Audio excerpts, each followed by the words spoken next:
pequeño pero grande. Veamos en Lucas 13, 18 y 19 que dice Jesús, y dijo, ¿qué es semejante? ¿A qué es semejante el reino de Dios y con qué lo compararé? Es semejante al grano de mostaza que un hombre tomó y sembró en su huerto, y creció y se hizo árbol grande y las aves del cielo anidaron en sus ramas. Hoy vamos a hablar de esto, vamos a escuchar cosas de esto. Y vamos a aprender algunas cosas. ¿Qué quiere decir con esto?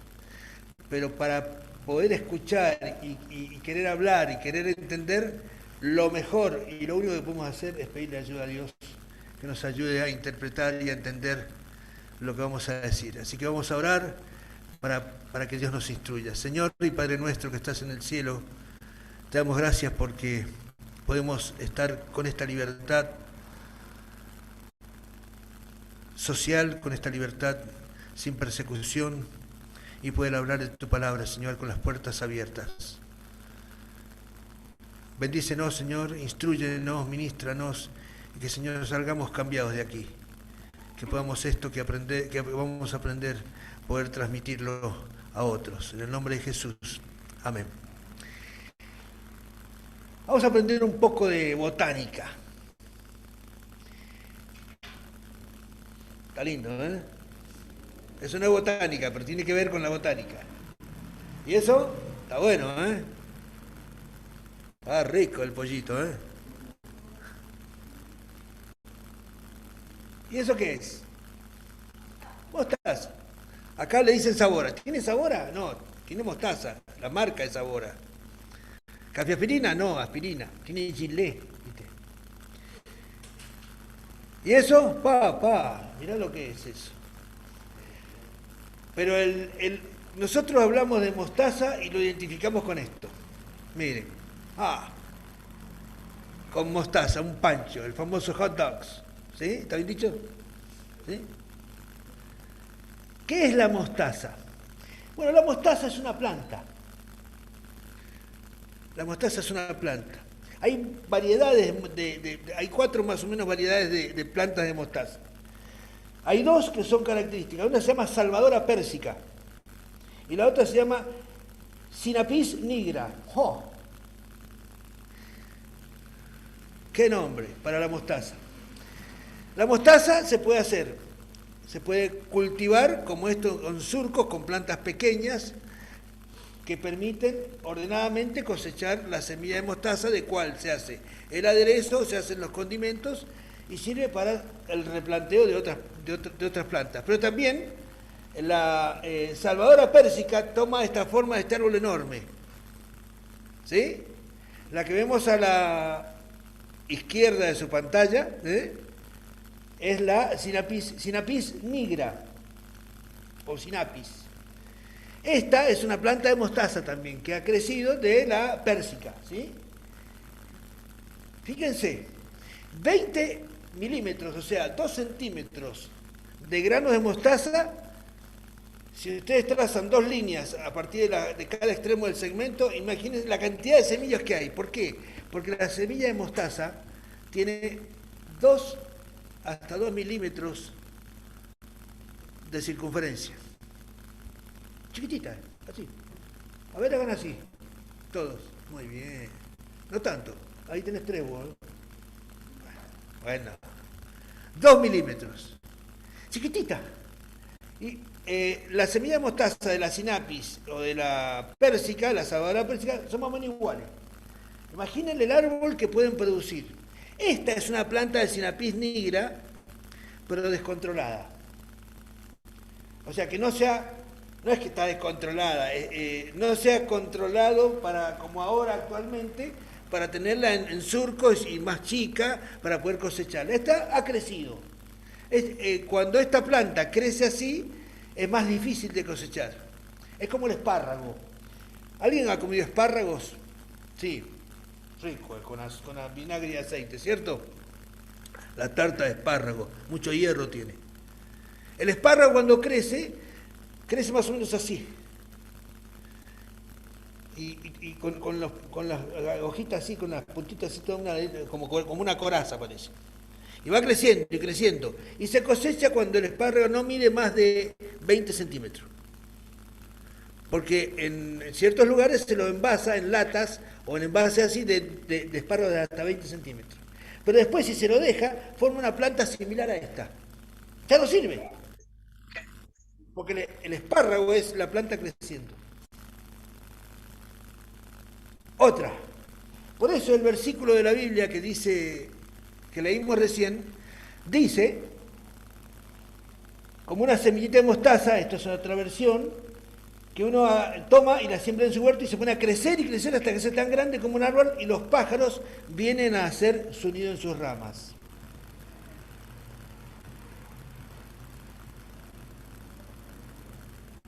Tres metros. 2 milímetros se simboliza así, ¿sí? 0,002 metros, ¿sí? Porque la unidad del metro. Después tenemos 3 metros, son 3.000 milímetros, ¿cierto? ¿Vamos bien? Encima de botánica estamos aprendiendo matemática. Fíjense, esta planta más o menos mide 3 metros, entre 2 y 3 metros. Es decir, que una semilla de 2 milímetros toma una planta de 1500 veces su tamaño original. ¿Sí? El grano de mostaza simboliza el reino de Dios. El grano de mostaza simboliza el reino de Dios. No lo digo yo, lo dice el versículo. ¿A qué se parece el reino de Dios? Alguien que tenga Lucas 13:18, por favor, y lo lea en versión 60, así no lo leo yo en otra versión. Dale, Nico. Y dijo, ¿a qué es semejante el reino de Dios? ¿Y por qué lo compararé? Es semejante al grano de mostaza, que un hombre tomó y sembró su huerto, y creció y hizo árbol grande, y las aves del cielo anidaron en sus ramas. El estilo judío a veces de las parábolas era de comparación. ¿Sí? Acá compara el reino de los cielos con algo tan chiquitito. ¿Por qué? ¿Por qué minimiza al reino de los cielos, al reino de Dios, con una semillita de 2 milímetros? Con la barra esta de coso no veo nada. Ahí está. Porque esta es una comparación que apunta hacia afuera. No a lo externo, como dice acá, solamente como una cáscara, sino a mirar al reino de Dios desde afuera. Y tenemos varias cosas para observar en cuanto al reino de Dios. El grano de mostaza, controladamente, se puede cosechar cuando es planta. Es decir, si uno controla el grano de mostaza, empieza a crecer y el reino de los cielos, igual al grano de mostaza, o mejor, empieza a crecer controladamente. ¿Por qué? Porque el reino de Dios lo controla Dios. No es una decisión nuestra administrar el reino de Dios. Sí predicamos, sí hablamos de Cristo, sí llevamos el Evangelio a todas las personas, pero quien obra en el reino de Dios es Dios. Él es el dueño. El reino de Dios es medido. Todo tiene su tiempo, dice la Biblia. Todo tiene su tiempo y todo tiene su hora bajo el cielo. El reino de Dios llegó para quedarse y llegó para que seamos parte de él. El reino de Dios es evaluable, crece en la medida que Dios quiere que crezca. Dios es el evaluador del reino de Dios. Nosotros no podemos saber si el reino de Dios que está en cada uno también está en cada uno. Solamente Dios sabe qué hay en cada corazón de los aquí presentes. El reino de Dios es cosechable porque genera otras semillas, las cuales se pueden cosechar. Y asimilar, a semejanza de la parábola del sembrador, lleva fruto, que es cada planta engendra otra vez semilla y se reproduce. El reino de Dios lleva frutos, porque esa semilla que se cosechó se siembra y produce otra planta. El reino de Dios, en este caso, de la planta descontrolada, es un reino de Dios del cual tenemos que tener cuidado. No porque sea el reino de Dios, sino porque habla de los pájaros que habitan bajo sus ramas. Y muchos teólogos han analizado esta imagen de los pájaros, como en algunas partes de la palabra de Dios habla de los falsos profetas o de los lobos con piel de cordero que se meten en las iglesias para crear divisiones, murmurando, hablando, falsa doctrina, de la cual tenemos que tener cuidado. Cuando la planta crece descontroladamente y no le damos el control a Dios, puede ocurrir, como dijo alguien alguna vez, y vio a alguien en la historia, de que hasta un jinete con un caballo pudo guarecerse bajo esa planta, que no estaba para dar sombra, estaba para dar fruto y semilla, otras semillas de mostaza.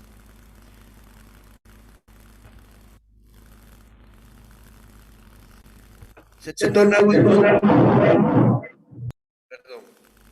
torna algo incontrolable cuando dejamos que esos pájaros hagan nido en ella. No es una planta para hacer nido, al menos esta. Y esa planta que tiene esos pájaros que se comen las semillas, es una planta que se pierde para seguir cosechando. Entonces tenemos que tener cuidado con los lindos pajaritos a veces que nos cantan cosas al oído y no nos cantan lo que nos canta la palabra de Dios, lo que nos canta la voz de Dios.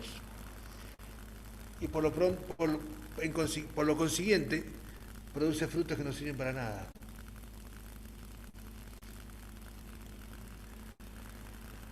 Y ahora vamos a ver otra cosita más.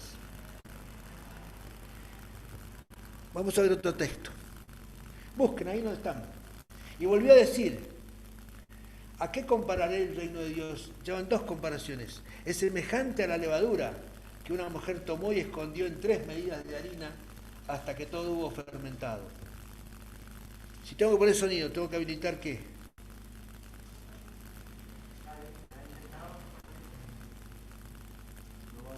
A ver, vamos a probar. No. Entonces voy a dejar de compartir pantalla.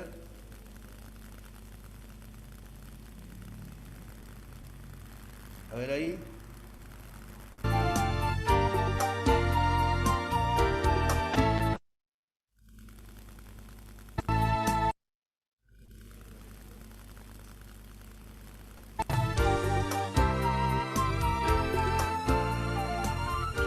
Bienvenidos a mi canal de cocina. Hoy en la sección de tips de la cocinadera vamos con un nuevo tip. Colocamos el contenido del sobre de levadura seca en un pequeño bol junto con un poquito de agua bien tibia, unos 50 mililitros, una cucharadita de azúcar para alimentar la levadura y con ayuda de una cuchara revolvemos un poquito. Ahora con un repasador de cocina lo cubrimos y lo dejamos descansar en un lugar cálido aproximadamente unos 10 a 15 minutos.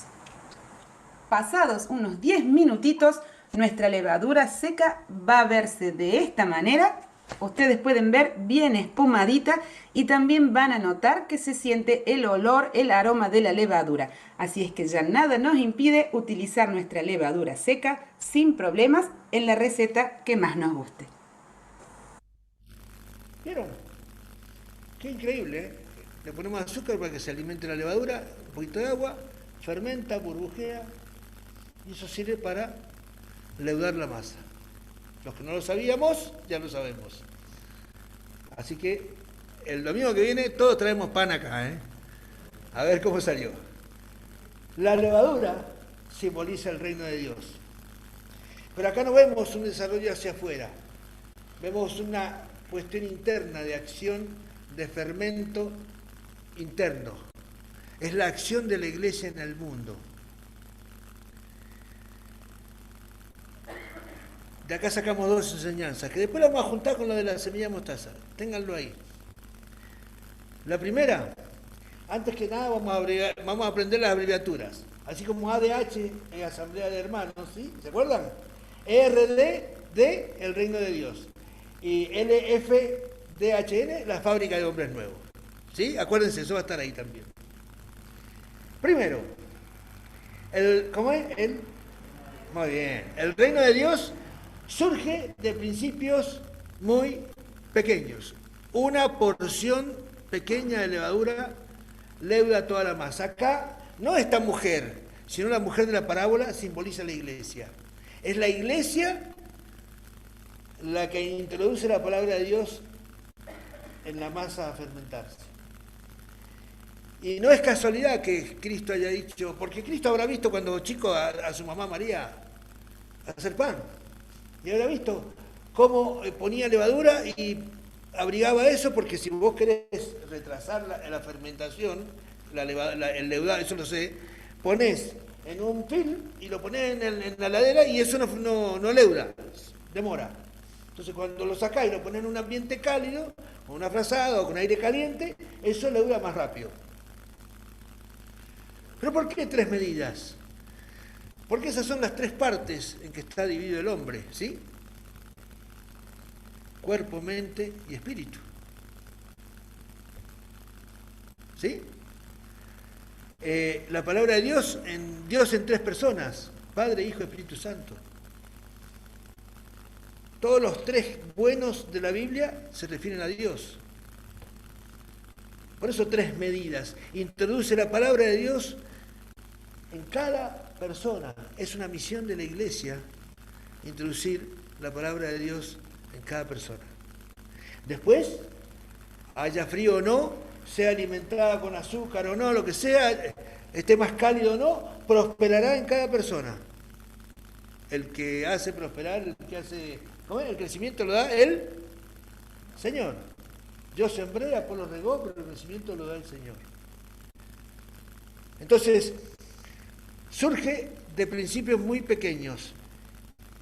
Empieza con las vidas dedicadas de hombres y mujeres, cada uno a Dios.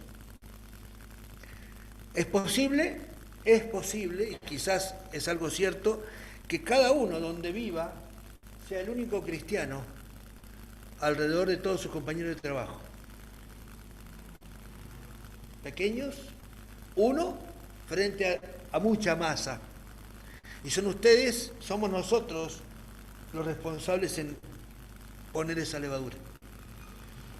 Una levadura que a diferencia de lo que se creía no es el símbolo del pecado. Acá Jesús toma la levadura como algo útil, algo bello, algo que hace crecer, algo que alimenta o que va a alimentar después. El reino de Dios no se ve como obra, no se ve como obra. No sabemos cómo actúa la palabra de Dios en cada uno. Y le digo una cosa, no nos tiene que interesar, solamente tenemos que orar por esa persona. Esa es una decisión de la persona y una obra de Dios en el espíritu de cada uno cuando la palabra está sembrada. Nosotros tenemos que darle. Ir y predicar el Evangelio. No dice esperar que se conviertan. Enseñándoles que ya el Espíritu obrará y ya Dios hará crecer esa semilla. No vemos cómo obra la levadura, no sabemos ahí adentro qué pasa, a menos que tengamos, ahora se puede saber, pero a simple vista no vemos cómo, ¿por qué crece la masa? Porque fermenta, sí, pero ¿cómo? ¿Qué pasa ahí adentro? No lo vemos, tampoco sabemos cómo actúa la palabra de Dios en cada uno. Solamente tenemos que disfrutar el pan después de hornear. El reino de Dios obra desde adentro y se ve su obra. Mientras la levadura estaba fuera de la masa, sigue siendo levadura. No tenía ningún tipo de influencia sobre la harina y el agua y la sal. Nada. Pero la única condición para que la levadura funcione tiene que estar en la masa. No se puede cambiar a una persona desde afuera. No por obras, para que nadie se gloríe. Ayer hablábamos con los chicos de la 2 que todo lo que vos hagas te va a hacer bueno socialmente. Ah, qué buen tipo, mirá cómo labura, mirá qué buen profe, mirá qué buen ingeniero químico, mirá qué bien que toca el bajo, aquel, o este que está estudiando educación física, qué bueno, se recibió algún día. Pero son cosas de afuera. Nosotros, nuestros cambios, nuestro canto expresa un sentir, ¿sí? Y ese sentir es la manifestación de un cambio que se produjo adentro de nuestro corazón, adentro de la masa. Pintamos. ¿Sí? Está bueno, ¿eh? Está linda la pintura, ¿eh? Rubén le pegó una claveteada al machimbre, completó lo que faltaba, está lindo el machimbre. Pero no sabemos qué pasa dentro del ladrillo. Esto es un cambio exterior. Y a veces nos basamos y vivimos con cambios exteriores que no sirven para nada, que duran poquito. Y valoramos a una persona por lo que es exteriormente, pero adentro, ¿qué pasa en el interior de cada uno? ¿Qué pasa en el interior de tu compañero de trabajo? Vos que tenés a Cristo y no sabés si el otro mañana se muere y vos no le hablaste de Cristo. No pusiste la levadura ahí.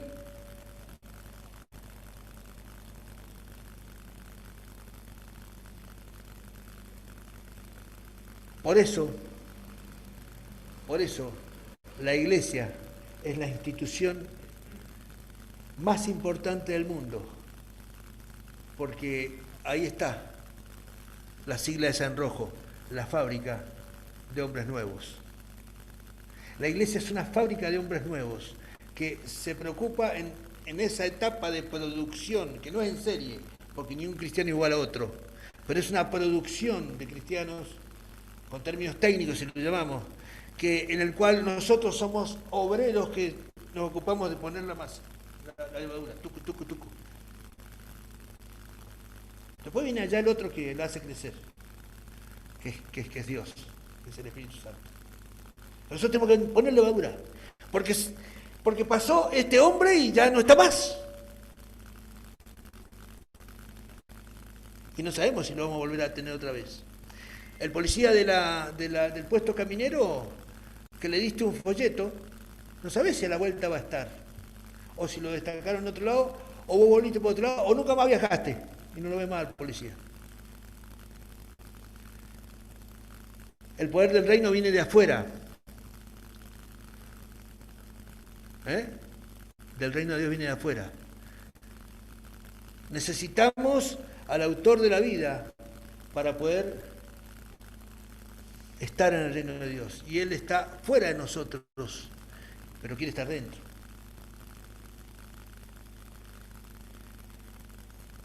Nosotros no tenemos poder para cambiarnos. Esa masa sin levadura no tiene poder para cambiarse sola. ¡Pan! No. ¡Pan! No. Necesitas la levadura, amasar un poco, dejar y a su tiempo hornear. No tenemos poder para cambiarnos nosotros, a nosotros mismos. No voy a decir lo de los bigotes, ya lo dije muchas veces. Hemos intentado un montón de veces, por nuestras propias fuerzas, cambiar cosas de nosotros y volvemos a la misma. Porque la Biblia lo dice, el hombre es siempre al mal. En Génesis está. Y tendemos al mal y tendemos al pecado.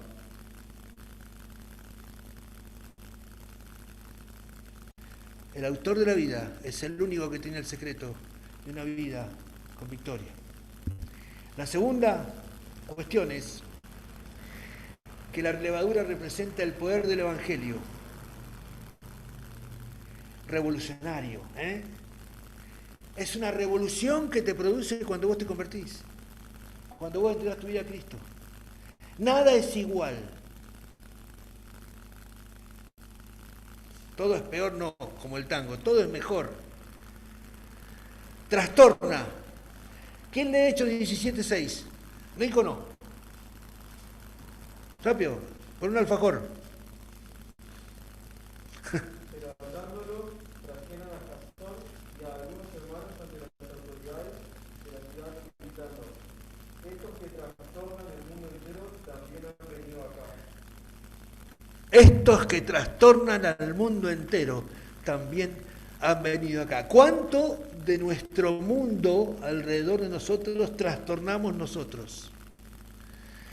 ¿Cuánta revolución producimos en nuestros amigos? ¿Cuántos cuestionamientos de actitudes equivocadas planteamos a nuestros amigos para que ellos se den cuenta que estoy actuando mal? ¿Qué estoy haciendo con mi vida? Trastornamos a los demás, burbujeamos como la levadura y tratamos de causar escozor, que le pique al otro. Nos dejamos inquietos. Cuando uno no puede cambiar, a veces entra en depresión.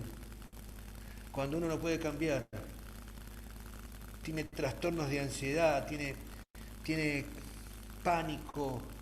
Cuando uno se da cuenta de que lo que hace es vacío, es de balde. Mi abuela decía, vuelta la mula al maíz. Dale que va, dale, vuelta la mula al maíz, dale, siempre lo mismo. Dando vuelta para poner el maíz, siempre lo mismo. Entonces llega un momento que decís, ¿para qué estoy acá? Y aparecen las estadísticas de suicidios, las estadísticas de consumo de antidepresivos, las estadísticas de consultas a psiquiatras y psicólogos. Cuando el hombre no puede solucionar sus propios problemas. Y nosotros no tenemos responsabilidad sobre ellos. Nosotros tenemos responsabilidad sobre ellos. Pero cuando no tenemos, los estamos dejando solos.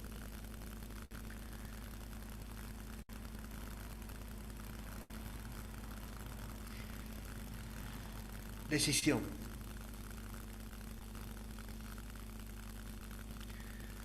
¿Cuál semilla vas a hacer?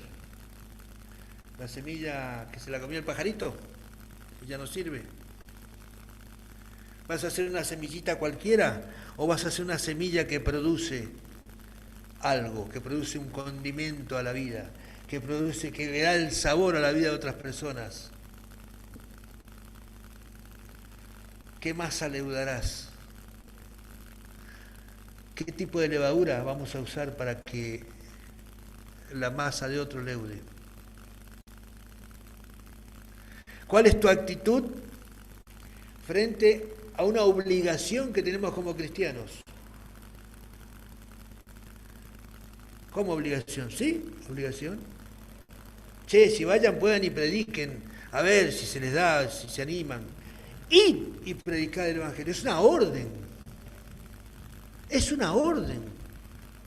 Si nosotros algún día le dijimos sí al Señor y entregamos nuestro corazón a Él, le dimos, la Biblia misma nos dice, ya no somos nuestros, somos de Él. Y si Él nos dice, andá y hace esto, lo tenemos que hacer. No, pero escuchame, tenía miedo y enterré el talento. ¿Ah, sí? Andá nomás. No es para cobarde esto, esto es para valientes, así decía Ramón Fraicedes. Esto es para valientes. Valientes porque tenemos a Cristo. Y Él nos dijo, no te dejaré ni te desampararé. Desamparar es sacarle el paraguas para que se moje a alguien. Eso es desampararlo, más o menos. El tipo está... El portero está del hotel está con el paraguas para el ¿cómo se llama? El que está habitando el hotel, ¿cómo se llama? Pasajero, ¿sí? Huésped, no salía. Y de pronto le hace, oso, pobres porteros, y lo que le van a hacer. Bueno, eso es desampararlo, que se moje. Y Dios dice, no te voy a sacar el paraguas, no te vas a mojar si yo no quiero. Y si te mojás es porque te estoy probando a ver cuánto aguantás. Y si te mojás, yo sé que vas a aguantar, porque te estoy dejando mojar porque la prueba la pongo yo. Y de esto, esta misma pregunta, se puede hacer exactamente la misma pregunta a aquellas personas que no han tenido un encuentro con el Señor. Aquellas personas que hoy acá están sin Jesús en su corazón, están sin una expectativa de vida eterna. Uy, vida eterna es mucho, falta mucho. No, vida eterna empieza hoy si vos lo decidís. Vida eterna empieza en el momento que nos damos cuenta que no podemos con nosotros mismos, que no vale pintar las paredes porque hay que cambiar esas paredes. Y el único que puede cambiar las paredes de nuestra vida es Dios. Nosotros podemos hacer cosas externas. Y cuando admitimos eso, y admitimos también que el único con las posibilidades y el poder de cambiar es Cristo, lo único que tenemos que hacer es juntar las dos cosas. Mi imposibilidad con lo que me ofrece Jesús, que es el regalo de la gracia.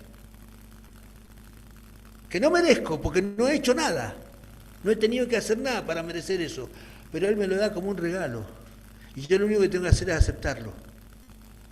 Y en ese momento que yo le digo, Señor, entra en mi vida, Él entra. Y cambia mi corazón. De piedra por uno de carne, por un corazón vivo. Empieza a ser una nueva criatura y se produce el mayor milagro, que no es curar el cáncer ni el coronavirus. El mayor milagro es la transformación de una persona que estaba en la oscuridad y que pasa a la luz, que estaba perdida y es encontrada. Que era cualquier semilla y empieza a ser semilla de mostaza. Una persona en sus tres dimensiones con la levadura que está actuando en su vida. Somos los cristianos que estamos acá, dadores, productores, somos los que no son cristianos, ansiosos por ser ese tipo de personas. Dos decisiones: comprometerse con Cristo o aceptar a Cristo si no lo tenés en tu vida.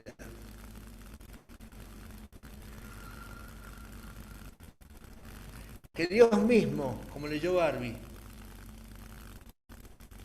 el Dios de paz, los haga a ustedes perfectamente santos, los haga semillas de mostaza con el reino de los cielos de Dios en nuestras vidas, nos haga levadura, o que podamos ser administradores de levadura, perfectamente santos, y le conserve todo su ser, espíritu, alma y cuerpo. Acá tenemos una masa de 4, le pusieron sal, hay una agua, sal y qué sé yo, la grasa, o manteca, sin defecto alguno. ¿Cómo? Vamos a hacer sí, porque gracias al regalo de la gracia, al pasar por la puerta que es Jesús, al ir por el camino que es Cristo, Dios nos ve perfectos, santos, listos para la venida de nuestro Señor Jesucristo. Tiene sentido ahora ese versículo que decía que tiene que ver con la levadura, y tiene que ver. Porque gracias a esa levadura y a esa semilla de mostaza podemos decir, Señor, gracias porque nos has hecho perfectamente santos, y te pedimos que conserves todo nuestro ser, nuestro espíritu, nuestra alma y cuerpo sin defecto alguno, para que algún día, cuando Cristo venga, nos lleve con Él. Vamos a orar y